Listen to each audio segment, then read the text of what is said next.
paper magic will survive like the heat death of the universe and will... Oh, it's a smuggler's copter. Would you like to crew this? And then it crashes because they don't understand arithmetic. All your cards belong to me. 2 minutes into macing him in the eyeballs, I switched to pepper spray. He's like, it's all right, refreshing. And went back to the mace. Magic is dying, I'm done. Selling everything. I might be a hoarder. And yes, I don't have the crayons or glue to explain this to you right now. What, are you gonna die twice? Oil will be worthless before magic cards will. Well, okay, Dr. Man. That's Mr. Dr. Professor Jason. Don't let me derail the start again. Hello, everybody, and welcome back to Brainstorm Brewery. I'm Corbin Hostler, joined as always by my co-hosts Jason and DJ. And you all can't hear this because our editor cut it out. I would hate to screw up the episode because we weren't recording. Yeah, our editor cut out these two shouting at me, and they said, "Don't let us derail you." And you know what? I'm not going to let you derail me because this is Brainstorm Brewery, everybody. Please mute Corbin and leave mine and DJ's Today audio. we are going to talk about $10 if you leave it in. Commander Legends 2. $10 from each of us. Baldur's Gate. We're going to talk about the most recent Commander stuff, and we're going to talk about a new piece of hardware that DJ has been showing off here on this podcast. Is going to be pretty neat. Or at least can't outbid me. I have the keys to the PayPal. Oh, good point. He's the one who actually pays JJ. JJ, I have no idea. I'm going to be honest. I did not hear a single thing you guys said. Did you mute us? No. I heard that you were saying words, but whatever conversation you were having, I did a good job zeroing in on the intro. JJ, you can just use that. It's good to go. You already said JJ. It's good to go. Zero is the amount of value you bring to this podcast. Yeah? I'd like to see you continue on a cogent thought while Jason's screaming in your ear. A what? Who wasn't screaming? I didn't even raise my voice. A cogent thought? Is that a word? Yeah. Yeah. Okay. Oh, whoever used a word that starts with COG as to relate to thought. Yeah, certainly not cognitive scientists. I don't know what they're called. Cognitive behavioral therapists. Yeah, the definition. Weren't you a cognitive behavioral therapist, DJ? Clear, logical, and convincing is the definition of cogent. I was in grad school for a mental health counselor degree before I decided to pursue magical wizard cards as a career path. And with that, everybody, welcome. And we've got some fun stuff to cover tonight. We spent 10 minutes arguing, so you know it's going to be a good show. And hey, let's start things off. We weren't arguing. And I'm not saying that just to get another argument in. I think we're all just going through post-cast withdrawal. Fair. Yep. Well, if you want to go check out last week's episode, you definitely should. DJ mentioning cast. We had a really fun episode last week. And of course, if you want episodes early, you can go to patreon.com/BSB. Keep this podcast going, keep our editors employed, all of that great stuff. And you get top-notch financial information like this. Jason, what are the top commanders on EDA Trek this week? Well, you're asking me this very specific question. This should be a segment, by the way, but it's a thing you can check.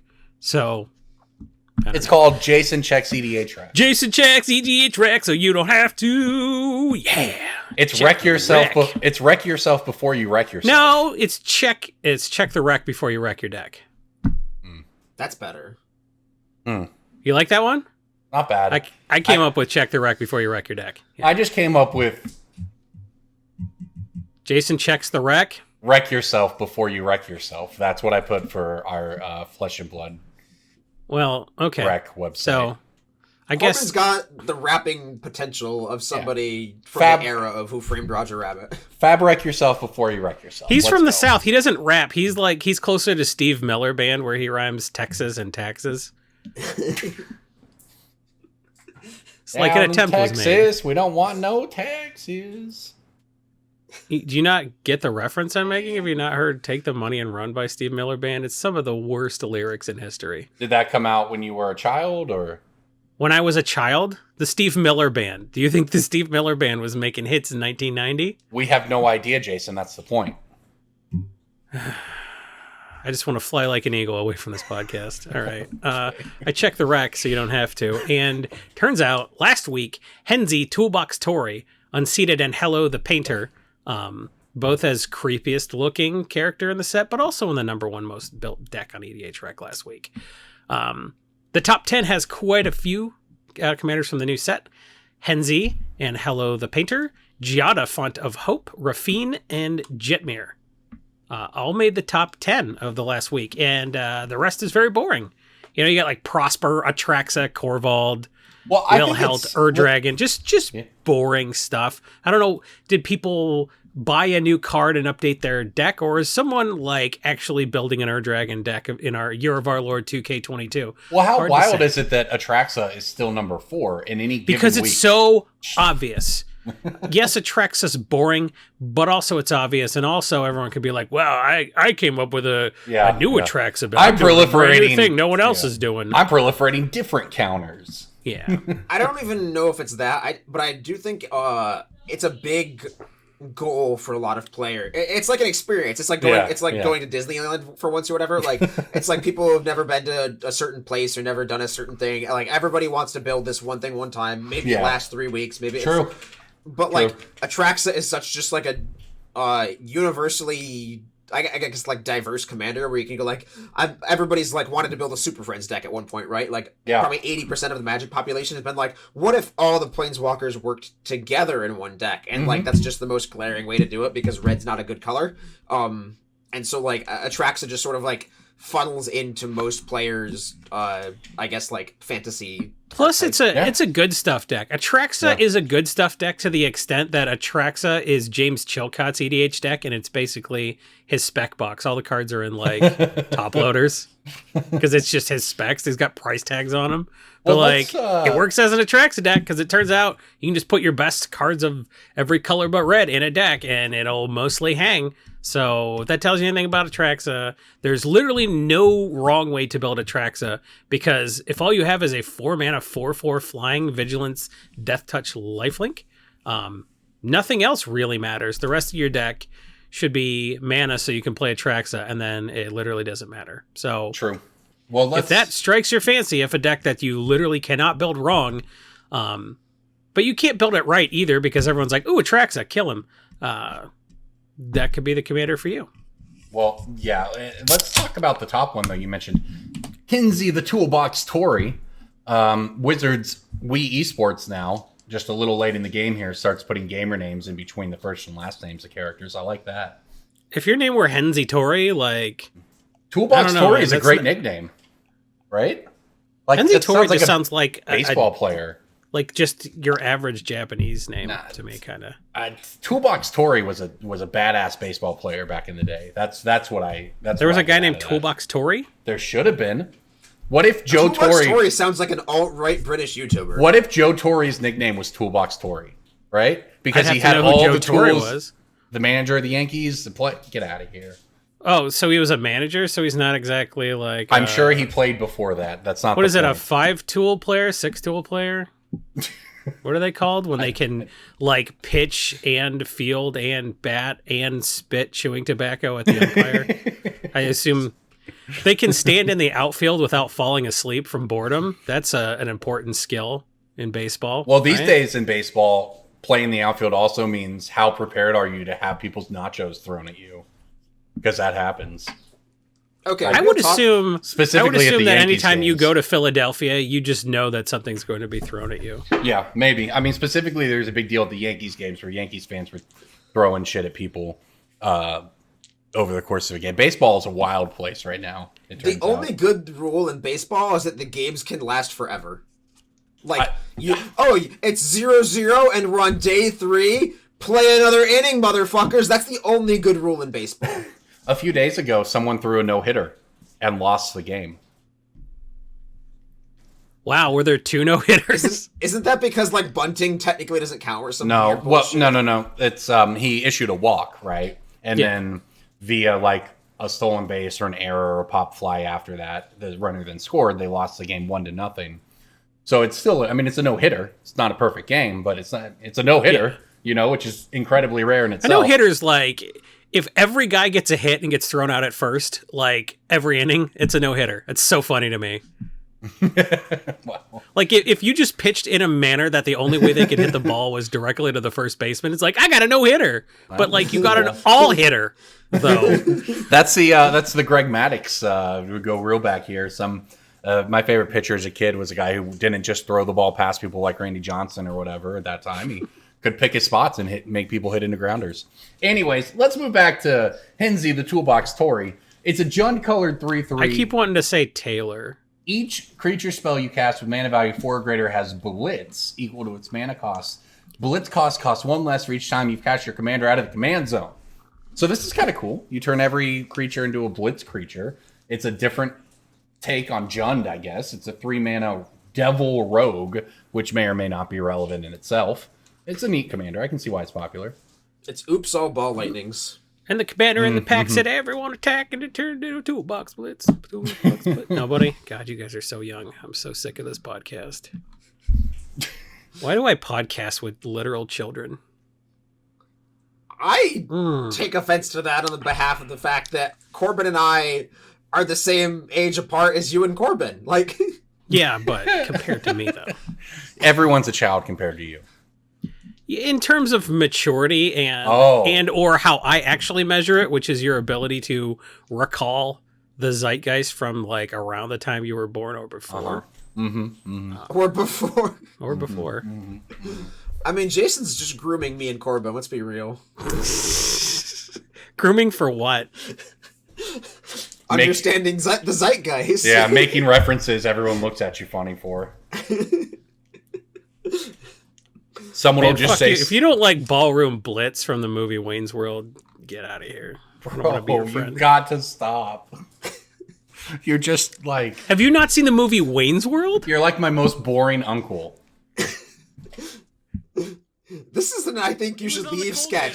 This is I think you should leave sketch where Jason just walks in and keeps saying like, come on, going. You guys don't know Wayne's World? And then like he's talking to like a room full of kids. Yeah, I know, you're acting like I'm bringing up like jazz musicians from the 40s, but I'm just like talking about an incredibly popular movie from 1992. But you know what? Sure.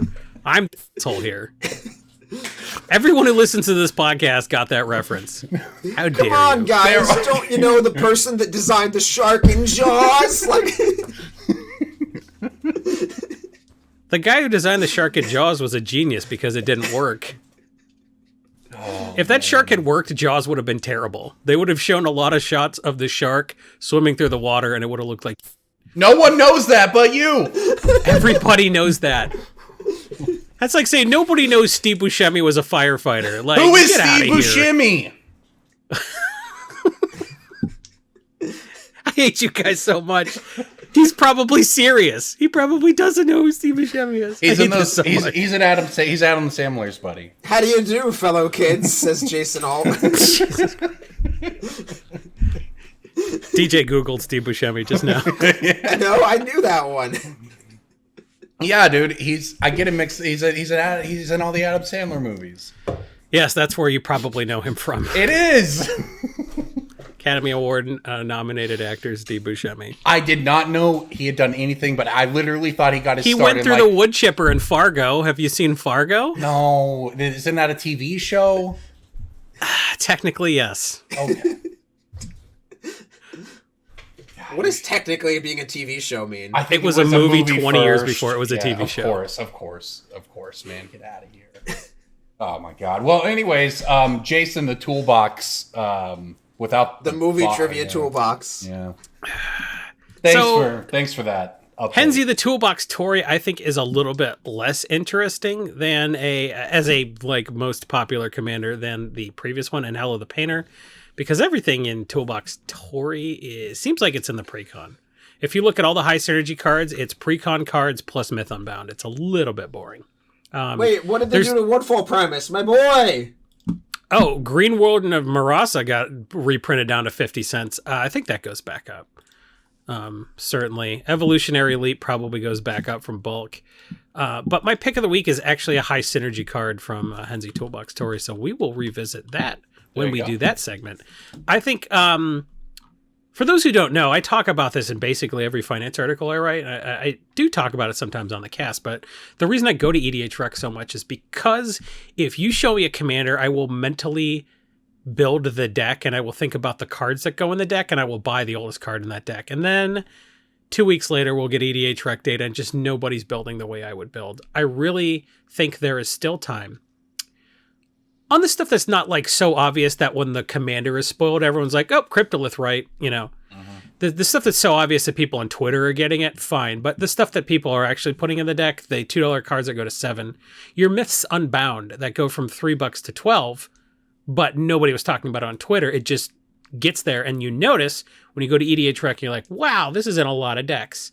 That kind of stuff is what I use EDH Rec for. So if you just go to a commander's page and you look at the high synergy cards and the top cards, you'll start to notice patterns. Stuff will stick out at you. You're like, man, a lot of people were playing Stormkiln Artist and everything. And that was an observation we made a year ago. And if you got Stormkiln Artists when they were 50 cents, now they're $3.50, and you look like a genius. I didn't realize it had gone up that much, Jason. That's a good point. The older the card, like on the basis of Angelo, we got reserved list card Unfulfilled Desires going up. And, that was a thing we noticed. And then we talk about it on the cast 2 weeks later. It's in the trending cards on MTG stocks. And everyone's like, wow, who could have seen that coming? Well, we did. So that's why I really like to go to EDH Rec every day, because the data is updated every day. And you'll start to see stuff move, and you'll start to see stuff distinguish itself. So I don't know. We turned this into a little bit of a mini segment. I could have gone a lot deeper and a lot quicker, but I wasn't prepared. And that doesn't matter. Just go to EDH Rec and check the data. All the stuff's there. One of the things that I think we've done a good job at that over the last however many months on this podcast is we watched all these angel cards get printed in Kaldheim. And we said, keep an eye on these cards and keep an eye on your angels. You're going to want to get in on this stuff. And then I know that we've talked about it with, I recall we talked about Righteous Valkyrie in particular. We talked about Bishop of Wings. We talked about all these angel cards. Now Lyrish, $20. And we said, any card that is angel tribal is what you want to get on because not just of Giada, which is the thing pushing everything up now, but we saw it coming with all the angels in Kaldheim and so on. So, yeah, I mean, that's absolutely right. Is the data will take you much further than how you build. Because I'm the same way as Jason in that I think of commander decks. At the time, I was really into building commander decks in 2014 or whatever, right? Like, I have my Solemn and my Mind's Eye and all these other cards that are just, like, not necessary now. It's kind of freeing. That was the one making references to the early 90s. Well, it's kind of freeing to build a new deck.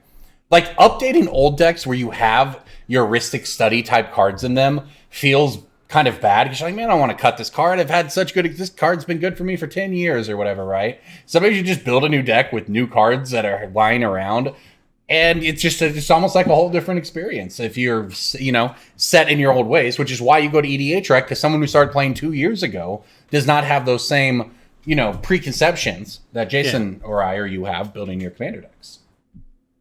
So people like to ask me, hey, what's on the basis of EDH, what is the price going to be for Giada soon? Or Henzi themselves or Angelo themselves? And I don't care. That's how I answer that question. That's not interesting to me. What is the oldest card that's going to go up as a result of this? What old card is played in 50% of this deck? And if 420 people registered a copy of the deck this week, and half of them, 200 copies of a reserve list card just disappeared, if you assume everybody who registers a deck built one. But what percentage of people building decks are showing up on EDH Rec? We don't know. We just know that we're getting a representative sample, and that's why the data matters. So you don't know, we can extrapolate this many copies are going out, but shit, man, you can extrapolate that a lot of people are going to want Unfulfilled Desires and go buy them. It seems obvious. So I don't care what a new card costs. I only care what a new commander will do to the price of an old card that I could conceivably get 20, 25, 30 copies of without alerting anybody, without buying out TCG Player. And everyone's like, well, the TCG Player went to 0. I guess everybody noticed. It gives you time to kind of just go around to smaller sites and just pick off a few copies. And then when everybody does notice, because it sells out on TCG Player, they have to buy the copies from you. That's the way I like to do MTG Finance. I like to be very sneaky about it. I don't like to tell people what I did beforehand.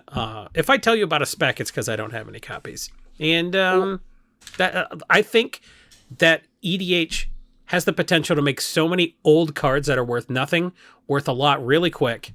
And if you don't believe me, just look at the price spikes and stuff like Bottomless Pit and Chain of Smog and stuff like that. Just stuff that it's like there's an interaction with a new card and an old card, and then the old card gets ridiculous. And it's predictable. And I like to have the copies when everybody else notices 3 weeks later, because they didn't check the rec before they wrecked their deck. Well, I was gonna say, and sometimes Jason, you even go even deeper on that, and like to hide your spec, you manage to like hold the copies and then hold them, because if you list them on TCG, then people know that you bought the copies. So like if you just hold them until after the card goes up and then goes back down, people still don't know that you. They don't know I did anything, and neither do I, because I never realized any profit. Profit is how you get caught. And there's profit is how you get caught. Clip that one for the opening of the show, please, right? JJ. Martin Shkreli's college roommate who made the price of insulin go up, but then made it go back down accidentally and didn't make any money. That guy's not in jail, right? No one knows he did anything. Speaking of, though, I want to give shout out to Cass last Speaking week. of Martin Shkreli's college roommate? Speaking of the good picks that we've made over the past however many months, I want to give Cass a shout out for last week talking about unlicensed hearse. As a result, I went and got myself a nice full art foil unlicensed hearse for one of my commander decks, and that card has done nothing but go up because the card is insane everywhere. So it's shout out to eating them for Codex getting that, Shredder's for lunch. sure. Not Codex Shredder. Ledger Shredder? Yeah. Ledger Shredder, yeah. The bad card that everybody thought was the next Ledger one. Shredder is not bad per se. It certainly, but it may be a card that fits better. And like it's a good Is It Phoenix card in whatever format you can play that on. And name the formats where you can play Is It Phoenix right now. Historic, Explorer. Are those arena only? Are you going to say Corbin? Alchemy next? No, it's There's not arena legal. only formats. It's Corbin? not in Alchemy. Yes, there are. Okay. You can play actual. Go faithless get your looting. unlicensed hearses on arena. You heard it here first. It's been going up in paper too, for what it's worth. So I think the card legitimately is just very good everywhere. So check it out; it's a fun one. And shout out to Cass for getting that. All right, let's move on to some more cards that are worth money, but this time ones you didn't know about from listening to this podcast, because this is Breaking Bulk. Breaking bulk time. Breaking bulk time. Break. Oh, yeah, Breaking Bulk. There's so much good stuff. It's a pick. Breaking bulk. The end. I have a spicy card from a previously forbidden set. Okay. This is a green Lorwyn uncommon creature. That's so much information. Red's Run Vanquisher? No. But there's also could be like several. It's a sad day that it's not Imperious Perfect anymore, because that card's freaking dead. Well, how many times has Imperious Perfect been reprinted? Too many. It was in Eternal Masters. Wasn't it in Jumpstart or some shit? Like it's It was everywhere. in Jumpstart. It was in Eternal Masters. It was in a Precon recently. Yeah, it was also in Elves versus. Wasn't it in like a duel? Adventures. Yeah, It's sad to see it worth nothing, because that was like you would take that over 50% of the rares in that set. Lore That was Win- breaking. Yeah. It was also like Baby's first breaking bulk for the OG Boomer finance people. True, Like, true. I will trade you one Ravnica Shockland for your 4 Imperious Perfects, and then you go trade the 4 Imperious Perfects to the casual players for 5 more Shocklands. Like, Yeah, it was. I mean, that was a $3 to $5 uncommon or whatever. And literally getting Lorwyn, Morningtide, Shadowmoor era bulk is when you were like, "Man, I'm gonna make some money tonight." that was the $10 DJ's like, oh, there are Metamorphosis $3 card. basic lands in here. Yeah, those were good times for sure. Okay, so There is Jagged still. Scar. Is it Jagged Scar Archers? It's not Jagged Scar Archers, and Am I wasting my time by picking elves? to make this game shorter than an hour, I'm gonna tell you it's not an elf. Okay, yeah. So it's a green uncommon Is it creature Lig- that's not no, an Lignify elf. was common. It's a creature. It's a Yeah. creature, he says. So is it- Lignify does have a power and toughness printed on it, so I will say that there are some definitions of creature where Lignify counts.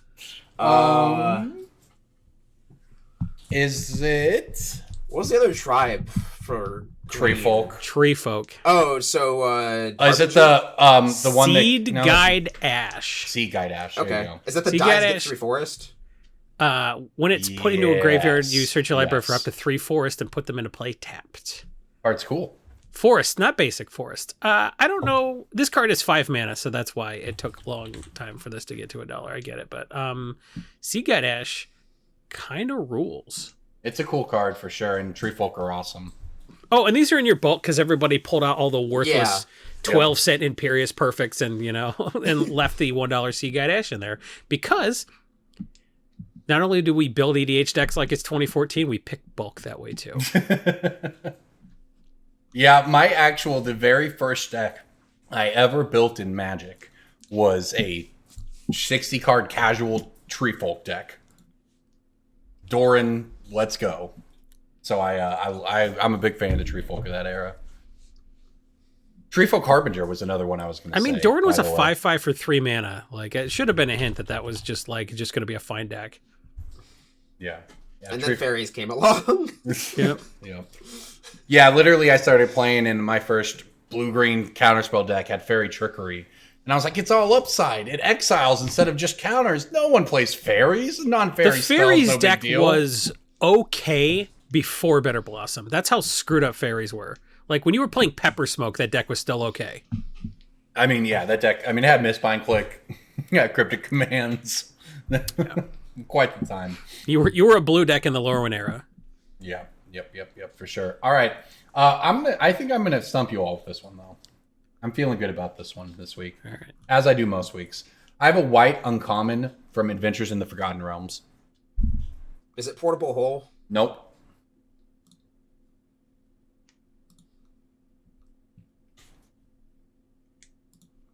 Is it a token? Is it a creature? You're not telling us what it is. It is not a token.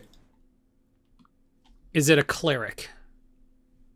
I'm gonna need you to be a little more specific than that. It's a yes or no question. The word cleric is in the title, Is it the but it is 3/2? not cleric class. Is You know it what? the Good 3/2 job, cleric? Jason. It is actually the 3/2 cleric. I didn't expect either of you to know this. I bought a big collection from someone who Okay. just is like, I'm getting out of Magic. I'm like, you made this decision very recently Yeah, because no he has kidding. a lot of AFR. So, So, for those who don't know, this is a 3 mana white uncommon 3/2 Moon Blessed Cleric from Adventures in the Forgotten Realms. It's almost $1. It has the ability Divine Intervention. Whenever Moon Blessed Cleric enters the battlefield, you may search your The library game for ends an in a enchantment. draw. You may search your library for an enchantment card and put it on top of your library. Yeah, I mean, I guess it makes sense why it's $1, but this one sure flew under the radar. Because AFR just kind of came and just... Yeah, it's like a core set. So There was in there was terms of- another yeah. set immediately when there's no room to breathe between set. Like, I just saw on Twitter, James Chilcott was telling Ben Blywise he thought, what is it? Beside You was going to be like $10, but it's still like over 20 because nobody drafted the set, and there was another set that came immediately. No one's buying packs of that set anymore. I agree. And we were talking about this before. I've been working hard on I've been trying to get into New Capenna Draft. I spent a lot of time drafting it over the past week because it's pretty fun and so on. I'm enjoying it. And then I realized that I'm never going to get a chance to play that anywhere because it's dead and gone already. Yeah. So AFR is a weird set because it has a lot of cards that are basically already breaking bulks, and even in the rare category, and then it has Old Gnawbone, which is $79 million. And one of the reasons for that I very briefly talked about, or one of us briefly talked about on the AFR release area, is that this set has 0 cultural resonance outside of the USA. D&D is very much like a North American property, and it is not nearly as much a thing in Europe or APAC area. So there's content creators in the Americas who are making 95-page Twitter threads about how cool AFR is and how this card is a deep reference to something from the 70s, like the movie Speed or something like that. And nobody overseas cared, and so the number of boxes overseas was drastically fewer than normal sets. Again, number one, because the cards weren't as powerful, and number two, it just didn't have that very cool magic-y feel. People what? And who's a Mordekaiser or Mordenkaisen or whatever? It doesn't. Well, and they were aiming it at a core set level of complexity, from what I understand. Like, it was that weird summer set that in the past has either been a conspiracy release or, you know, they put these other products there and or a core set, and now they just decide to do all the products anyway. But yeah, I mean, it's basically a core set level of complexity, I guess. It was at least the idea behind it. I mean, I'm not going to say the dungeons are not complex, but I think there's just a lot of reasons for why people. Well, they're not complex on Arena. Like they do themselves on Arena, which is part of the. Yeah. I mean, and it's also just the word complex on a Magic card means something different in 2022 than it did in 2018. Just the way Wizards is designing cards, sort of like the bar, the goalposts have quite literally moved on that one. So, yeah. Did they literally move, Corbin? Did they literally move goalposts? Yes. Haven't you constructed literal goalpost and literally moved them? Have you not been on Arena? You get on Arena and it's got a bar, one on each side, and they're goalposts, and then it moves. He's gonna just talk himself in circles here. No, he's gonna move the metaphorical goalpost to talk about how the literal goalpost moved. Speaking of DJ, go ahead. What do you got? So my breaking bulk is not from a recent collection buy. It is from a pile of bulk rares that I tossed into my brand new sorting machine, and I told it to pick my bulk for me. We've reached a revolutionary time in human history. I have a Gate Crash rare artifact. Is this why you wanted to go last? You could set that joke up? No, it's not even a joke. It's a segue to the next segment after we're going to talk about. How many rare artifacts were in Gate Crash? I think it's just one, right? Probably. I mean, it's Orzhov colored. What the hell is in Gate Crash? Let me think. Oh no, the Spotlight. Yep, it's Glaring Spotlight. That's a good one. Removes hexproof, right? Mm-hmm. It is one of the few cards in Magic that removes hexproof. And then if your opponent just doesn't happen to be playing hexproof, you can sacrifice it and it makes all your creatures unblockable and hexproof until the end of the turn. So sometimes you just kill people with it. It's trinket mageable. It is very flexible. It does a lot of just niche things. And it's just worth a slot sometimes. I think this is also like an Arms Race style card where not many people put it into their 99, and then somebody loses to a big hexproof idiot commander, and then somebody buys it on TCG Player out of spite. Yep. I've been there, not like with this card in particular, but I have absolutely changed my decks around to play against my play group. You know, like you said, in Arms Race, a lot of times implies that we're spending more money or whatever, and that's not necessarily like this is a it's like bulk, everyone's trying to build a better mousetrap is more like it. Yeah, we're just all trying to meta against each other. So I put in I just want to be Nicolas Cage from Lord of War, Jason. That was my formative movie. What? You've seen Lord of War? I haven't. What's wrong with Lord of War? Jared Leto. I got nothing. Okay. You didn't think I had something wrong with that movie in a holster? No, I was a genuine question because I genuinely enjoyed the movie. It's fine. It's like a 6.5 out of 10. So, like, you did it. You saw an acceptable movie. I appreciate that. Thanks, bud. Good work. It's something I've seen. That's good. There you go.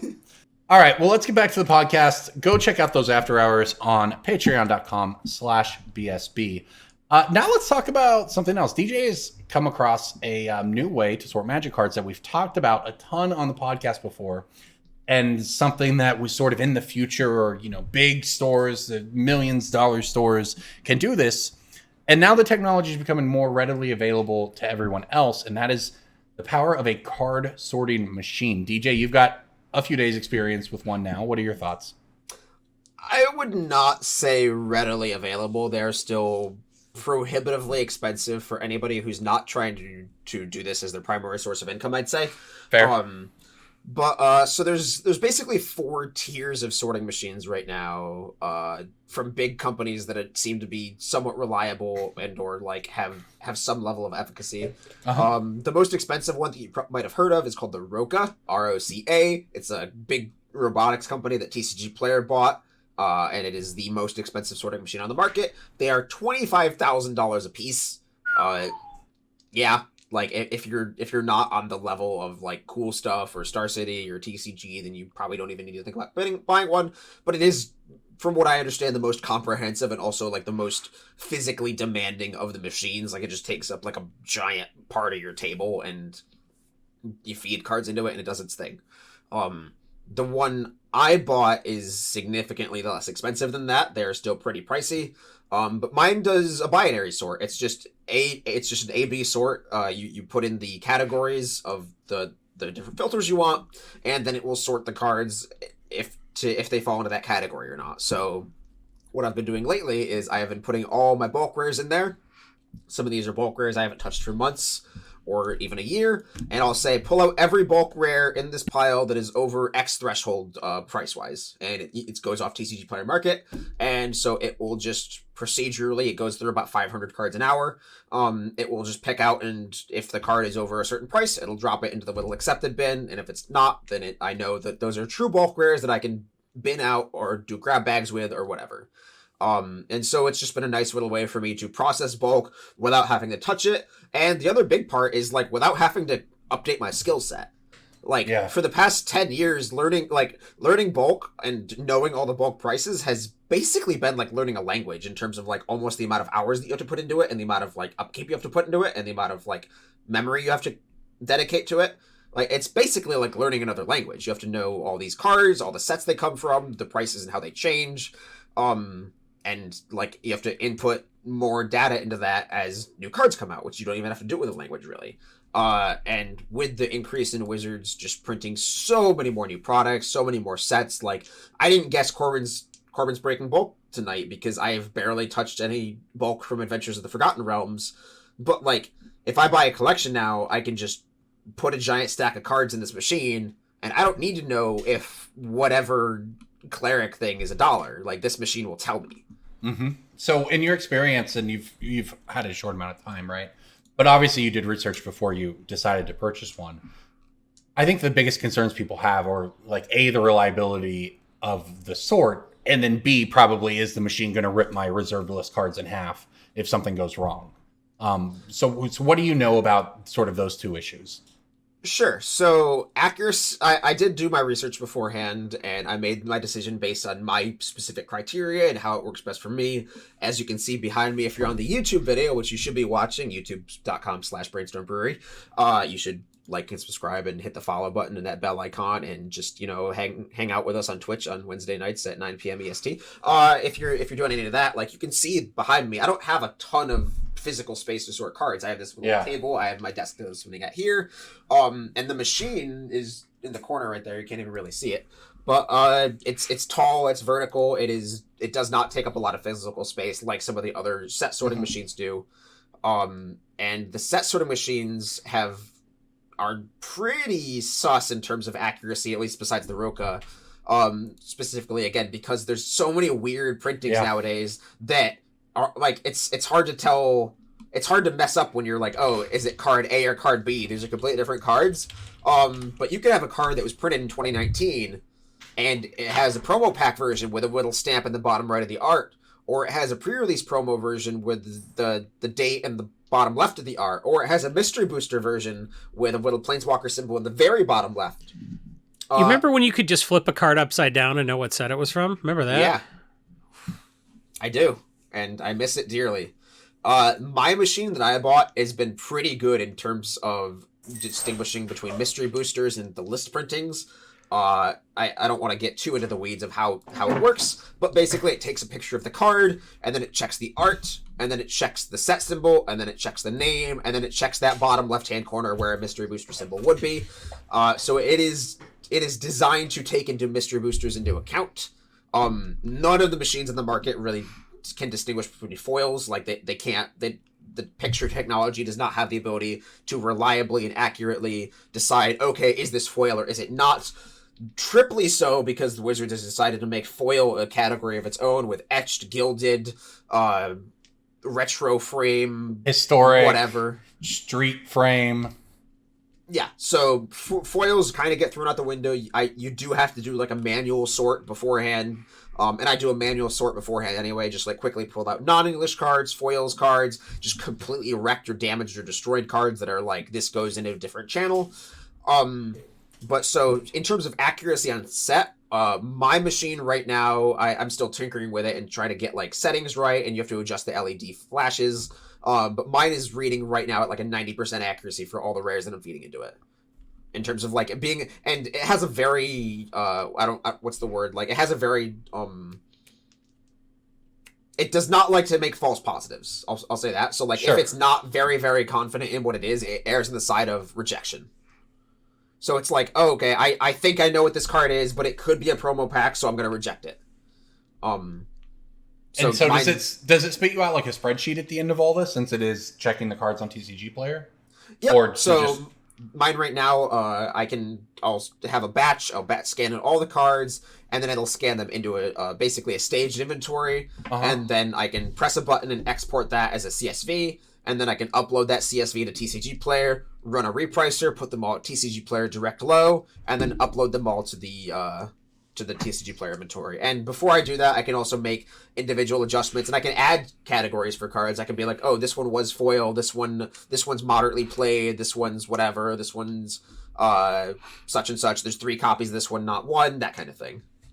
I gotta say, it does sound pretty interesting. I mean, this is something that I've personally looked into in the past because I had so many cards sitting here, and for me, it was never worth the money to do it when I can just slowly sort through my own cards, etc. But for someone like DJ, every minute, if you want to look at it that way, is money when you're limited by how many cards you physically can get through, and that's a good spot to be in, and that's where something like this makes sense. But I also think it's we're seeing it trickle down in terms of who this is sort of available to. Because 5 years ago, a store of DJ's level would not be able to afford one of these, or wouldn't be accurate enough for. Well, they also just didn't exist at the level. Exactly. Yeah. So we're seeing it come along, and it's good to sort of have an update to see where it's at and see what a model available to, I don't think a hobbyist is quite the right word, but someone who is running enough that it makes sense for them. You can set it to run overnight. You said 500 cards an hour. Yeah. So mine can fit 1,200 cards in the hopper, and it runs 500 cards an hour. So theoretically, you can leave it alone for like 2.5 hours. Yeah. So that's it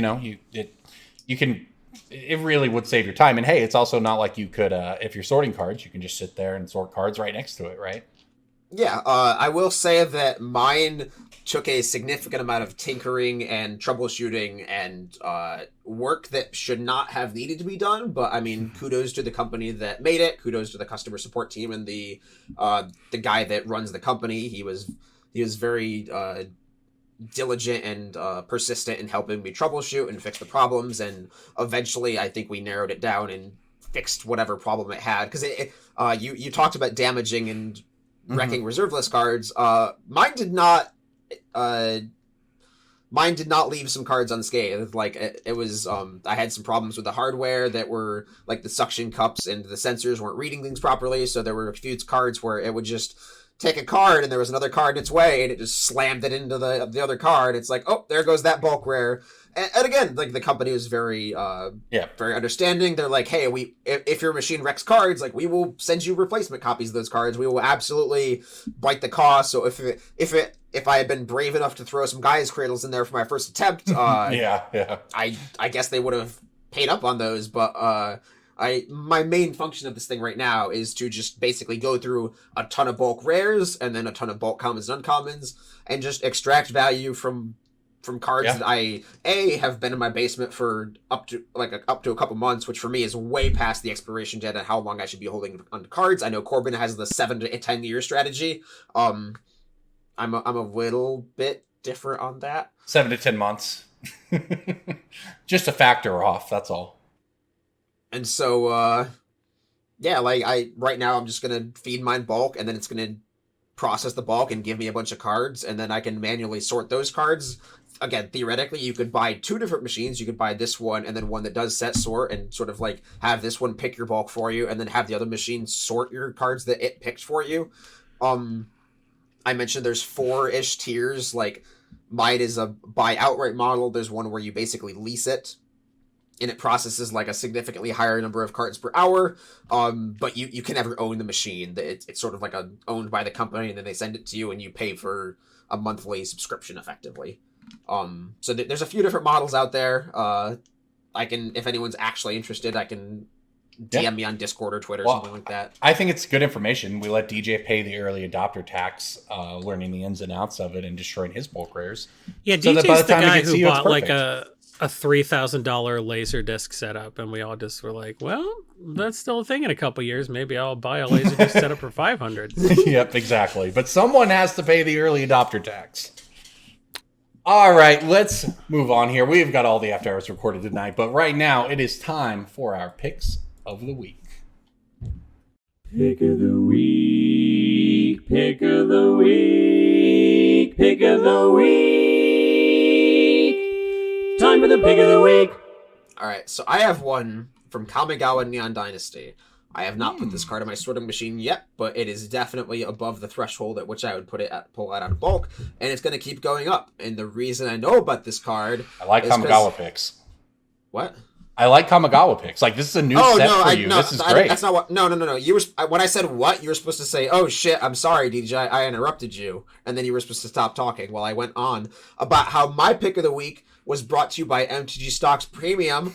They have a penny stock feature, which basically you pull out all the $5 and under cards that the algorithm thinks are good buys. I agree that I think this one's a good buy. It is Takenuma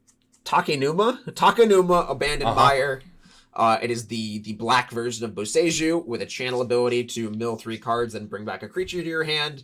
It's a versatile legendary land. It started out at around $10 pre-sale. Nobody bought it at that. Went to 3. A lot of people thought 3 was a good buy-in. It's slowly creeping up to 5.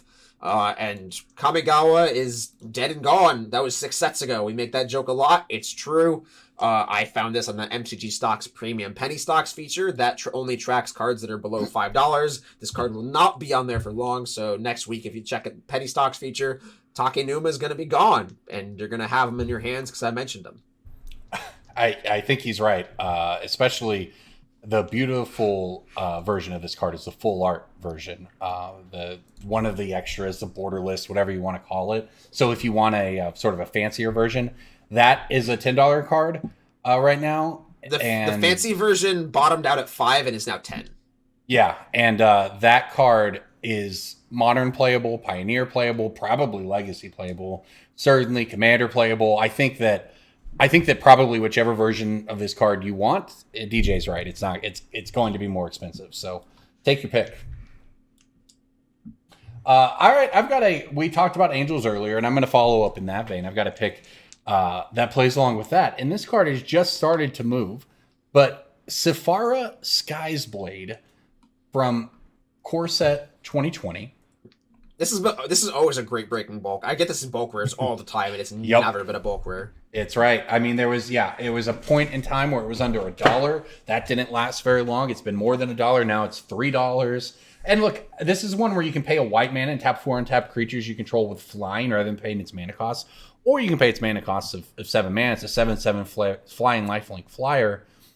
Flying lifelink flyer. Other you creatures caught yourself you on that before we did. Yeah. You get a pass. You get a pass. Other creatures you control with flying have indestructible. This card's very good. It's an angel. It's a lifelink card because of the fact it's just a giant lifelink one. And there was a standard deck for a long time that would play a bunch of cheap little flyers, and then this. It's a thing. It's a $3 card. It's like DJ said.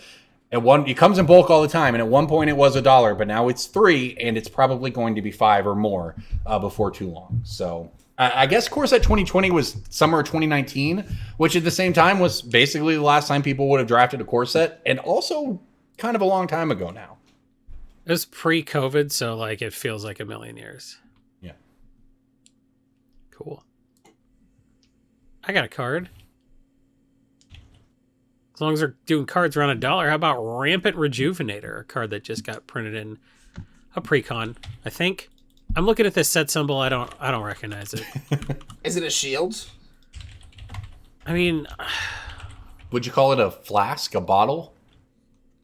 I think the Kamigawa Commander set symbol. It's like a shield with wings on it, but not like New Capenna. I think it's supposed to be a mech. Okay, like a Voltron style. Like it's like the middle of the Power Ranger suit kind of vibe. I think it's in the Chishiro deck. Rampant Rejuvenator rules. It comes into play with 2/1 counters on it, and then it can get bigger. And then when it dies, you search your library for basics equal to its power, which let's be honest, it's probably gonna be more than 2. I think this is a very good card, and it shouldn't be $1, and you're gonna be real surprised when it's 5 later, unless you listen to me right now and go buy a bunch. We did it. This card is very, very versatile, and it just fits the bill of so many people are going to put this in Foil or their existing +1/+1 deck, and I think the extended art's a better buy than the regular one. But both are probably fine.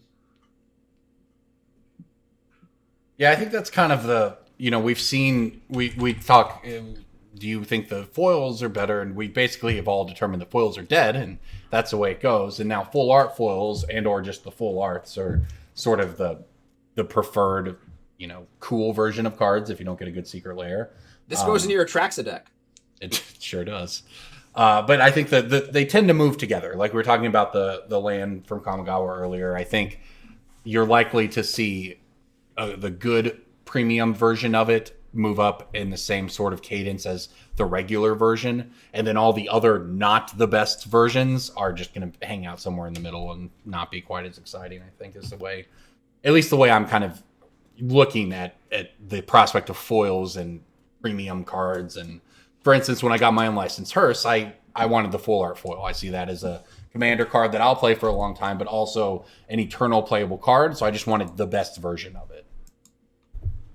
And I think if you're looking to buy a few things, that's a good approach. And if you want to buy, a stack of them, I think you just get the base versions of stuff. Wizards needs to stop printing regular foils. They really should. Oh my God, stop.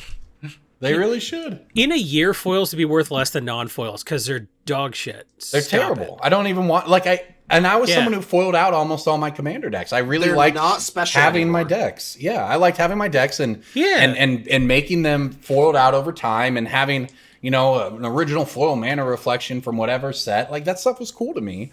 And now it's not that the new versions aren't cool. It's that the collecting aspect of it is sort of not there. It's not like I'm going to work to perfect this 99 and then foil it out over 5 years. That's not Commander's rotating format. Yeah. So you decide you get the base versions of the cards or you get your full art foil great hinges, because it's just that good. I think that's where that's where we're at on this. I think that it's just a different ball game. We were talking before the cast, is knowing and learning bulk to pick effectively the most, how long until you can just buy a sorting machine to do that for you, and then anybody can do it and they don't have to know what's a good breaking bulk. The TCG player scanning app does help a lot. Yeah. You can basically just buy an arm, a little bendy arm thing for your phone, and then just slap your phone in there and have it over a blank surface, and then just put cards through it.